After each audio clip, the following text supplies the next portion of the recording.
Maharana Pratap classes में आपका स्वागत है मित्रों। आज हम देखेंगे कुछ इम्पोर्टेंट प्रश्न जो संख्या और संख्या पद्धति से संबंधित है। 43,90,675 में 9 का स्थानीय मान क्या होगा। तो स्थानीय मान ज्ञात करने के लिए अपन इकाई, दहाई, सैकड़ा इस प्रकार से गिनकर कर सकते हैं। इकाई का मतलब 1, दहाई का मतलब 2, सैकड़ा का मतलब 100, इस प्रकार से। तो जो अपना 9 है, 9 का स्थानीय मान पूछा है तो 9 जो जिस नंबर पर आ रहा, देखिए इकाई, दहाई, सैकड़ा, हजार, 10,000, यानी कि जो 9 है यहाँ 10,000 से मल्टीपल होगा। किससे होगा? 10,000 से मल्टीपल। 10,000 से मल्टीपल होने पर ये हो जाएगा 90,000। कितना हुआ? 90,000। अब 90,000 इसका स्थानीय मान हो जाएगा। कितना होगा स्थानीय मान? 90,000 इसका स्थानीय मान। अगर इसके अलावा कोई संख्या का और का भी पूछता, जैसे कि मान लो 3 का ही पूछ लिया, तो इकाई, दहाई, सैकड़ा, हजार, 10,000, लाख, यानी कि ये 3 जो है ये 3 1 लाख से गुणा होगा। किससे गुणा होगा? 1 लाख से। इस प्रकार 3 का स्थानीय मान 3 लाख हो जाएगा। कितना हो जाएगा? 3 लाख। तो स्थानीय मान निकालने के लिए ज़्यादा कुछ करना नहीं है, अपन को संख्या पद्धति के अनुसार अपन को इनको गिनना आना चाहिए। ठीक है। उसके बाद में देखते हैं अपन 45,678 में 6 का स्थानीय मान। स्थानीय मान मतलब ये वाला स्थानीय मान और अंकित मान। अंकित मान का मतलब जो प्रिंटेड है, यानी 6 तो 6 ही है, उसका अंतर क्या है। तो यह देखते हैं इकाई, दहाई, सैकड़ा, ये आ रहा है 6 सैकड़ा पर, यानी कि 6 का जो स्थानीय मान है वो 100 से गुणा होगा, यानी कि 600 हुआ। और 6 का अंकित मान कितना होगा? 6 होगा। कितना होगा? 6। तो 600 में से 6 माइनस कर देंगे, घटा देंगे, तो अपना अंतर आ जाएगा। घटाने के लिए जैसे कि यहाँ 0 में से 6 नहीं जाएगा, तो क्या करेंगे? आगे भी 0, इससे भी उदाहरण ले सकते, तो और आगे वाली संख्या से एक उदाहरण लेंगे। यहाँ हो गया 10, और 10 से भी एक उदाहरण लेंगे, यहाँ भी 10 हो गया। 10 में से 6 गया तो 4 बचा। कितना बचा? 4। यहाँ कितना बचा? 9, तो 9 लिख देंगे और आगे 5 बचा। इस प्रकार से 594 में अपना 6 का स्थानीय मान और अंकित मान का अंतर हो जाएगा। इसी प्रकार अपन अगला क्वेश्चन देखते हैं। 39,497 में कौन सी छोटी संख्या जोड़ी जाए कि योगफल 3 से पूर्णतः विभाजित हो जाए। तो इसके लिए अपन को 3 की विभाजकता का नियम याद होना चाहिए। 3 का विभाजकता का नियम क्या है कि संख्याओं के योग में 3 का भाग जाना चाहिए। तो ऐसा करते हैं अपन, ये अंक है, अंकों के योग, यानी अंकों का योग कर लेते हैं। 3 + 9 + 4 + 9 + 7, इस प्रकार से। तो 3, 9, 4, 9, 7 इनको जोड़ लेंगे कि इनका योगफल कितना आता है। 9 और 3 12, 12 और 4 16, 16 और 9, 16 और 9 25 हो जाएगा। 25 और 7 32, कितना हो गया? 32। 25 और 7 32, यानी कि 32 में अपना 3 का भाग नहीं जाता है। 32 में 3 का भाग नहीं जाता है, क्योंकि 3 और 2 कितने हुए? 5, यानी कि इसमें भाग जाए 3 का, यानी पूर्णतः 3 से विभाजित हो। इसके लिए ये 32 को अपन को 3 का गुणज करना पड़ेगा, यानी कि इसमें अपन 1 और जोड़ देंगे। क्या जोड़ देंगे? 1 जोड़ दे, क्या हो जाएगा? 33। कितना हुआ? 33। और 33 अपन देखते हैं 3 से पूर्णतः विभाजित है, यानी कि अपन ने जोड़ा जो क्या है? 1, यानी कि अपन इसमें 1 जोड़ देंगे। चौथा प्रश्न आता है अपने 4 अंकों की वह न्यूनतम संख्या। 4 अंकों की वह न्यूनतम संख्या जिसमें क्या जोड़ा जाए कि वह 89 से, यानी कि 89 से पूर्णतः विभाजित हो जाए। तो इसके लिए अपन देखेंगे 4 अंकों की न्यूनतम संख्या। 4 अंकों की न्यूनतम संख्या होती है 1000। 1000 से पहले 999 आता है, वह 3 अंकों की संख्या है। तो अपने 4 अंकों की संख्या है कितनी है? 1000। अब 1000 को अपन विभाजित करेंगे 89 से। 89 से विभाजित करेंगे तो भाग देंगे 1, 2, 3 अंक ले लेंगे सबसे पहले, यानी पहले जो भाग का नियम, जो भाग अपन देते हैं उनका नियम है 89 का भाग देंगे। सबसे पहले 1 अंक में भाग देते हैं, नहीं ज़्यादा है तो 2 अंक लेते हैं सबसे पहले, तो ठीक है। उसके बाद में नहीं ज़्यादा है तो 3 अंक लेते हैं। अपन यह 100 ले लेते हैं, ठीक है। 89 का भाग देंगे तो यह एक ही बार विभाजित होगी।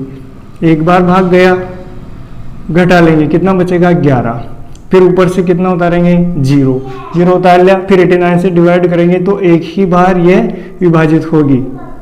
और इसके बाद में अपन घटा लेंगे, 1 10 10 में से 9 गए तो 1 बचा, यहाँ बचे 10, 10 में से 8 गए तो 2, यहाँ 21 बच गया। कितना बच गया? 21। अर्थात अपन जो है भाजक में से शेषफल घटा देंगे, भाजक में से शेषफल घटा देंगे और जो बचेगी वही संख्या इसमें जोड़नी पड़ेगी, ताकि इससे यहाँ ये इम्पोर्टेंट भी है, ये टर्म्स इसको ध्यान रखना है। भाजक माइनस शेषफल,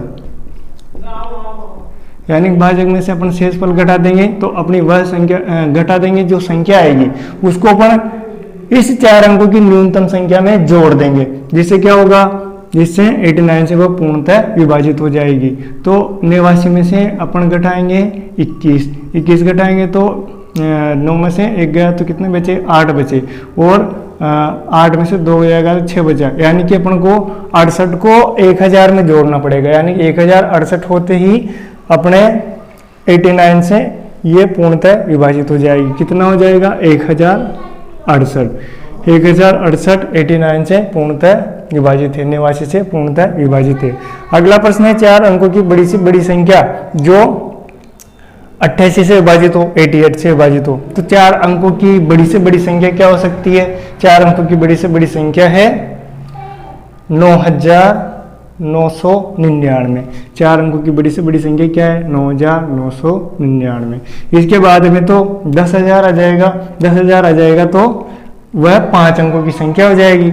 अब ऐसा करते हैं, अपन इसको डिवाइड करते हैं, किससे करते हैं? 88 से डिवाइड करते हैं, यानी भाग करते हैं। 88 का भाग 99 में देंगे सबसे पहले, तो 1 बार जाएगा, कितना बचेगा? अपने पास बचेगा 11।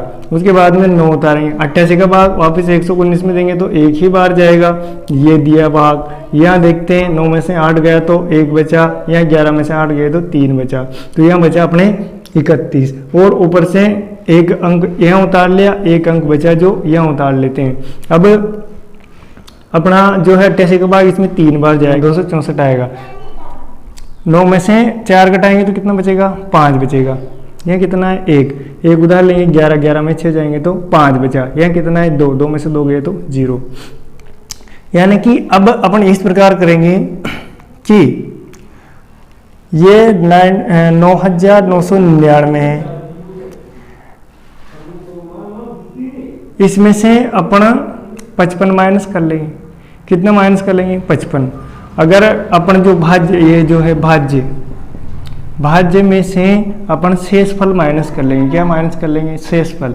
भाज्य में से शेषफल माइनस कर लेंगे तो अपनी वह संख्या आ जाएगी जो 88 से पूर्णतः विभाजित है। तो अपना भाज्य है 9999, इसमें से अपन घटा लेंगे 55, तो कितना बचेगा? अपने पास बचेगा 4499, यानी कि 9944। 9944 ये 88 से पूर्णतः विभाजित है। तो अपन ने क्या किया? अपन ने भाज्य में से शेषफल माइनस कर दिया, यानी कि इसमें भाग दिया, जो बचा उसको इसमें से माइनस कर दिया, भाज्य में से, यानी जिसमें अपन भाग दे रहे हैं उसमें से माइनस कर दिया, तो अपना ये आंसर आ जाएगा। ठीक है। उसके बाद में 4 अंकों की कुल संख्या, हमारी जो संख्या पद्धति है, हमारी संख्या पद्धति में 4 अंकों की कुल कितनी संख्या है? तो अपन ने उससे पहले वाले एपिसोड में देखा था, उससे पहले वाले भाग में अपन ने देखा था कि 4 अंकों की संख्या ज्ञात करने के लिए, 4 अंकों की कुल संख्या ज्ञात करने के लिए क्या करते हैं? 9 × 10 की घात 3 से गुणा कर देते हैं, यानी कितना आता है? 9000 आता है। और एक और तरीका है इसका कि 4 अंकों की कुल कितनी संख्या है? 4 अंकों की कुल संख्या है 9999। 4 अंकों की सबसे बड़ी 4 अंकों की सबसे बड़ी संख्या में से अपन क्या करेंगे? 3 अंकों की सबसे बड़ी संख्या 999 घटा देंगे, जो बचेगा वही अपना आंसर है इसका। तो घटाएंगे तो कितना आएगा? 9000। इस प्रकार 2 तरीकों से अपन कुल संख्याएं निकाल सकते हैं। ये अपन देखते हैं कि 1, 0, 3, 7 तथा 6 इन सबसे बनी हुई सबसे बड़ी संख्या क्या होगी? इसके लिए अपन जानते हैं कि अपन को ये करना पड़ता है कि जो संख्याएं दी गई है उनको अपन अवरोही क्रम में लिखते हैं तो बड़ी संख्या आती है। अगर इनको आरोही क्रम में लिखे तो छोटी संख्या आती है। जैसे कि अपन इनको लिखते हैं अवरोही क्रम में। तो अवरोही क्रम में लिखते हैं तो सबसे पहले सबसे बड़ी संख्या आती है, सबसे बड़ा अंक आती है। सबसे बड़ा अंक कौन सा है? 7 है, इसमें 7 है। फिर उसके बाद में 6 है, 6। उसके बाद में कौन है? 3 है, और उसके बाद में 1 है, और इसके बाद में 0 है। अब इनको गिन लेंगे, इकाई, दहाई, सैकड़ा, हजार, 10,000, यानी कि 76,310। 76,310 अपनी सबसे बड़ी संख्या होगी, सबसे बड़ी संख्या होगी। ठीक है, इस प्रकार से अपन कोई सी भी संख्या निकाल सकते हैं, बड़ी या छोटी भी निकाल सकते हैं। छोटी करने के लिए क्या करेंगे? सबसे पहले सबसे छोटी संख्या लिख देंगे, सबसे छोटा अंक लिख देंगे, 0, 1, 3, 6, 7। इस प्रकार सबसे छोटी संख्या भी हो जाएगी 0, 1, 3, 6, 7। ये इनसे बड़ी सबसे छोटी संख्या हो जाएगी। ठीक है, देखते हैं अगला प्रश्न। 8, 0, 3, 9 तथा 5 से बड़ी सबसे बड़ी विषम संख्या कौन सी होगी? अब विषम, पहले बात तो अपन बड़ी संख्या बना लेंगे, कैसे? अवरोही क्रम में लिख करके, यानी कि बड़ी संख्या, बड़े अंक, छोटे अंक, छोटे, इस प्रकार। लेकिन अपन को ये ध्यान रखना है कि वह संख्या विषम होनी चाहिए। इसी प्रकार से सम संख्या भी ऐसे ही बनती है। विषम संख्या तो पहले तो ध्यान रखेंगे अपन कि अपन को अवरोही क्रम में लिखना है 9, 8, 5। अब यह ध्यान रखेंगे अपन कि दो विषम अंक है, इन दोनों में से एक अंक को पीछे रखना है। तो बड़े वाला को तो रख लो यहीं, ताकि अपनी बड़ी संख्या बनेगी, और उसके बाद में 0 लिखेंगे और पीछे पीछे 3 लिख देंगे। इससे क्या होगा कि ये विषम भी बन जाएगी और सबसे बड़ी भी। अगर अपन 3 को आगे ले लेते तो वह थोड़ी छोटी हो जाती, ठीक, उसमें 200 का डिफरेंट आ जाता। इसलिए अपन क्या करेंगे, इसको इस प्रकार से लिखेंगे, तो ये अपनी सबसे बड़ी विषम संख्या बन जाएगी। और अगर सम संख्या बनानी हो तो सम संख्या में भी ऐसा ही अपन को क्या करना है, सम अंक है जो सबसे पीछे रख देना है। यहाँ देखते हैं तो 9, 8, 5, 3, 0, यह 0 को भी अपन सम अंक मानते हैं। तो यह सबसे बड़ी सम संख्या हो जाएगी, ये सबसे बड़ी विषम संख्या होगी, विषम, और ये सबसे बड़ी सम संख्या हो जाएगी, सबसे बड़ी सम संख्या हो जाएगी, सम। अगला देखते हैं 4 अंकों की सबसे बड़ी तथा सबसे छोटी संख्या का योगफल ज्ञात कीजिए। तो 4 अंकों की सबसे बड़ी संख्या क्या होगी? 4 अंकों की सबसे बड़ी संख्या होती है 9,999, 9,999। और 4 अंकों की सबसे छोटी संख्या क्या होगी? तो 4 अंकों की सबसे छोटी हो जाएगी 1000। कितनी होगी? 1000। ये 4 अंकों की सबसे छोटी संख्या। अब इनका अपन योगफल करते हैं, जोड़ देंगे इनको, तो अपना आता है 10,999, यानी 4 अंकों की सबसे बड़ी संख्या और सबसे छोटी संख्या का योगफल कितना आया? 10,999। अब देखते हैं अगला, 6 के प्रथम 5 गुणजों का योगफल ज्ञात कीजिए। तो इसके लिए अपन ने संख्या पद्धति में जो अपन ने पहले वाले भाग में पढ़ा है, उसमें इनके कुछ सूत्र दिए हुए हैं, तो उन सूत्रों के जरिए इसको अपन कर सकते हैं। 6 के प्रथम 5 गुणजों के योगफल के लिए अपन ने एक सूत्र लिखा था, के एन इंटू एन प्लस 1/2। 6 दिया गया, 6 को अपन के स्थान पे, यहाँ के अपना क्या होगा? यहाँ के होगा अपना 6, और एन कितने, जितने भी गुणज अपन को ज्ञात करने हैं, 5, 50, 10, 20 जो भी है, तो रख देंगे मान अपन। तो के कितना है? 6 है, गुणा एन, जिस भी संख्या ऐसी इस प्रकार से सूत्र दिया हो, कुछ नहीं हो तो बीच में गुणा होता है। एन कितना है? 5, गुणा एन कितना है? वापस से 5 है, कितना है? 5, प्लस 1/2। इस प्रकार से अब इनको अपन गुणा भाग कर लो, होती है 6, 3, और अब इस प्रकार से आगे वापस लिख देंगे इनको, और इसको 5 को इनसे गुणा करके लिख दे, 5 और 1 6 हो जाता है। तो ये गुणा में 6, जहाँ कोष्टक है वहाँ भी अपन क्या मान लेंगे? गुणा। बटा में कुछ है ही नहीं, सॉरी 1 रह गया बटा में, तो 3 पंजे 15 और 15 छंग 90। ठीक है, 6 पंजे 30 और 30 या 90। इस प्रकार से जो है 6 के प्रथम 5 गुणजों का योग अपने 90 आ गया। अगला प्रश्न है अपना, 1 से 25 तक की प्राकृत संख्याओं का योग। तो 1 से 25 तक की प्राकृत संख्याओं का योग अपन ने एक सूत्र देखा था, n इंटू एन प्लस 1/2। इस प्रकार से एक फॉर्मूला था जो अपन ने पहले वाले एपिसोड में पढ़ चुके हैं, अपन पहले वाले भाग में पढ़ चुके हैं, ये n प्राकृत संख्याओं का योग वाला सूत्र। तो वो क्या है, n इंटू एन प्लस 1/2 इस प्रकार। अब इसमें अपन को मान रख देना है, n का मतलब अपन को लास्ट वाली संख्या यानी कि 25 ले लेना है, ये 25 इंटू ये n की जगह 25 प्लस 1/2।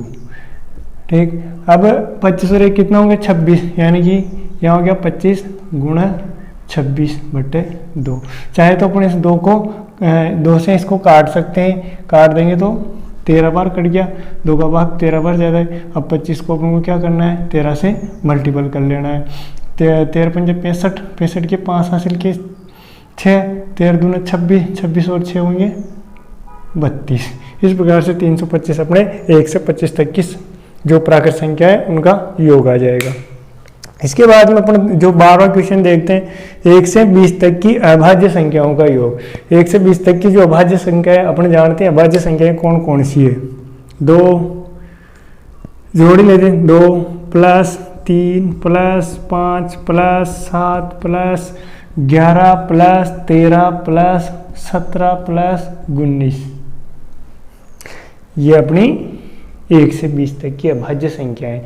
अब इन सबको जोड़ते हैं अपन, तो 2 3 5 5 5 10 10 7 17 17 18 28 28 और 3 31 31 और 10 41 41 और 7 48 48 में 10 जोड़े 58 58 और 10 68 68 में अपन ने 9 जोड़ा तो 77 हो जाएगा। सिंपली इनको तो ऐसे ही जोड़ना पड़ेगा। उसके बाद में प्रथम 10 सम संख्याओं का योग। इसके लिए अपने पास एक सूत्र था छोटा सा, n इंटू एन प्लस 1।